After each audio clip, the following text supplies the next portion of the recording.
tá?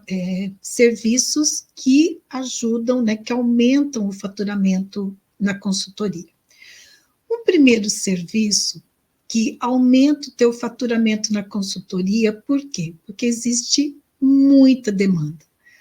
Muita demanda. É só você olhar aqui no Instagram, nas postagens de outras profissionais, de empresas, ou no LinkedIn, onde nós estamos também, né? Você vai ver que diariamente existem postagens sobre esse tema. E existem, assim, colegas, né, consultoras, consultores, algumas que são psicólogas também, postando que realizou o trabalho, postando foto, às vezes, do cliente, da turma, enfim, que é desenvolvimento humano. Desenvolvimento humano, olha, durante esses 21 anos, quando eu comecei na consultoria, eu já comecei com desenvolvimento humano e organizacional. E as demandas sempre foram muitas, muitas nesses 21 anos. Eu já comentei com você que há 4 anos, 2018, faz 4 anos, que eu comecei a trabalhar também com saúde mental no trabalho. Então, 2018, quando eu defendi minha dissertação, que teve como tema a psicodinâmica do trabalho. Então, aí que eu começo a trabalhar com saúde mental e trabalho. Mas antes, eu sempre trabalhei com desenvolvimento humano e organizacional. Então, desenvolvimento humano e organizacional é uma área, é um tipo de serviço que existe muita demanda, muita demanda. E é isso que eu estou te falando. Dá uma olhadinha aqui no LinkedIn que você vai ver que diariamente, se você está no Instagram, vai lá no LinkedIn e olha. Se você está aqui no LinkedIn ou no YouTube, dá uma olhada no Facebook também, a gente está no Facebook. Observa para você ver. Diariamente tem postagens desse serviço. E que tipo de serviços são mais demandados dentro do desenvolvimento humano e organizacional? Um dos serviços que é bastante demandado, né, dentro de desenvolvimento humano, vou começar primeiro pelo desenvolvimento humano, depois eu vou falar do desenvolvimento organizacional. Desenvolvimento de lideranças e desenvolvimento de equipes. Por quê? Porque as empresas precisam que as lideranças estejam preparadas, né, para poder influenciar a equipe, para poderem coordenar essa equipe e fazer com que atinjam os seus resultados. Nós sabemos a importância que a liderança tem num grupo, né, o quanto que a liderança influencia e o quanto que a liderança pode comprometer, inclusive, a saúde mental do seu grupo, da sua equipe, né? Então, a liderança, ela tem um papel extremamente estratégico dentro das organizações. Tanto que quando nós vamos trabalhar com qualquer tipo de intervenção nas organizações, a nossa estratégia é começar sempre pelas lideranças, né? Porque eles são formadores de opinião, o poder formal está com eles.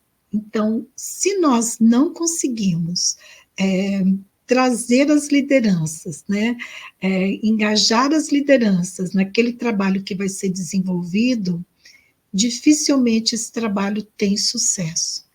Então, é estratégico, inclusive, que quando nós trabalhamos com consultoria organizacional, que a gente não perca isso de vista, né, a importância que tem as lideranças.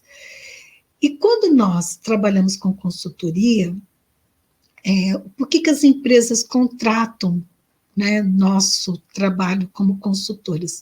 Porque elas têm uma necessidade, geralmente uma necessidade de mudança, ou mudança de comportamento, ou mudança de sistema, ou mudança de processo, enfim, alguma mudança que eles querem que seja promovida, né, para que possa atingir um objetivo. Geralmente é uma mudança que está relacionada lá com o planejamento estratégico da organização, que está relacionado com outras ações, né, estão integradas com outras ações da organização.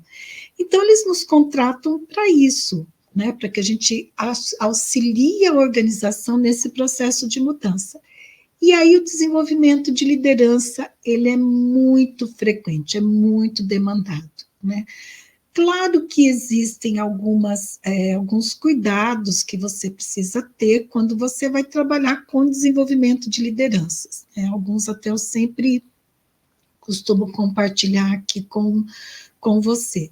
É importante que você tenha um método, é importante que você não misture níveis hierárquicos, né? Por exemplo, quando você trabalha com desenvolvimento de liderança, mas o desenvolvimento de liderança é algo assim que dificilmente uma organização vai ficar sem fazer alguma ação com seus líderes durante o ano. Dificilmente. Organizações talvez que estejam no nível de desenvolvimento mais primário, assim, pode estar, mas aí também eles não vão nem contratar consultoria, então não é nosso foco, não é nosso cliente, mas desenvolvimento de liderança. Eu vou te dar um exemplo, porque que ele aumenta o nosso faturamento, olha só. Vou te dar um exemplo, poderia te dar alguns exemplos desse ano também, mas um que me ocorreu agora foi do ano passado, que foi uma atividade que foi a primeira presencial que eu fiz depois da pandemia. Então, durante a pandemia, eu trabalhei no online, como acho que a maioria aqui, né? E aí, quando em novembro, eu tive uma demanda para fazer um trabalho de um cliente que eu já atendia, mas que seria feito no norte do Brasil, né? Numa capital no norte do Brasil. E eu fui para essa capital trabalhar com lideranças, que eu já conhecia eles, de um outro trabalho que eu vinha desenvolvendo, e eu trabalhei durante 12 horas com eles. Nós começamos num dia e terminamos no dia de manhã por volta das 10 horas, 10 e meia, porque a gente negociou lá o horário e acabou fazendo dessa forma, mas foram 12 horas. Então, eu trabalhei um dia, e nem um dia e meio, né? Nem chegou a ser um dia e meio, mas quase que um dia e meio. E eu tive um faturamento de R$ 7.200 em um dia e meio.